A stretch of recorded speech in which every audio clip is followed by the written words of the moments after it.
السلام علیکم۔ رزق کے لیے کبھی پریشان نہ ہوا کر، اس سے انسان پر بہت جلد بڑھاپا آ جاتا ہے۔ ایک بات تو پکی ہے کہ آپ دنیا والوں سے امید رکھو گے تو ذمہ داری آپ کی اپنی ہے، اور اگر اللہ سے امید رکھو گے تو ذمہ داری اللہ کی ہے۔ کم ظرف انسان ہمیشہ آپ کے کردار پر وار کرتا ہے۔ خوشی کا راز یہ نہیں جو ہم دیکھتے ہیں، خوشی زیادہ حاصل کرنے میں نہیں بلکہ کم لطف اندوز ہونے میں ہے۔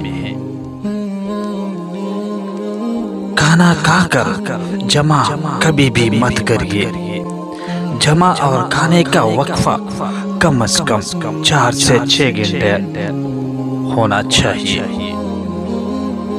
اگر تم اپنے دماغ کو تیز کرنا چاہتے ہو تو کبھی بھی پیٹ بھر کھانا نہ کھاؤ، کیونکہ ہم جانتے ہیں کہ قوت باغ کا تعلق دماغ سے ہے۔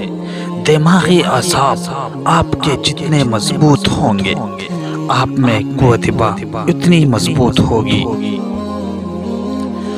کھانا کھانے کے بعد پانی ہرگز مت پیئے، اگر پینا ہے تو زہر پیئے۔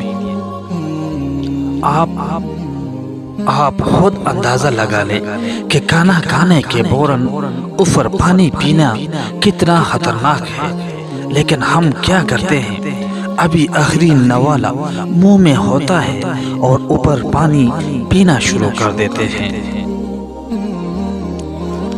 دوپہر کے کھانے میں کھیروں اور پیاز کو لازمی شامل کر لیں، کیونکہ یہ دونوں قوت باغ کو تقویت دینے کے لیے بہت فائدہ مند ہے۔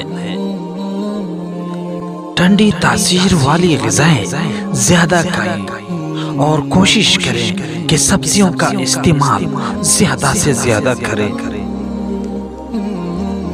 دودھ، مکھن، دہی کا استعمال تو زندگی کا لازمی جز بنا لیں، کیونکہ یہ چیزیں قوت باغ کو بڑھانے میں بہت مفید ہے۔ رات کا کھانا کم کھائیں اور سونے سے پہلے چہل قدمی لازمی کیجیے۔ صبح اٹھ کر نیم گرم پانی پینے کی عادت لازمی بنا لیں، ایسا کرنا بہت سی بیماریوں کا علاج ہے۔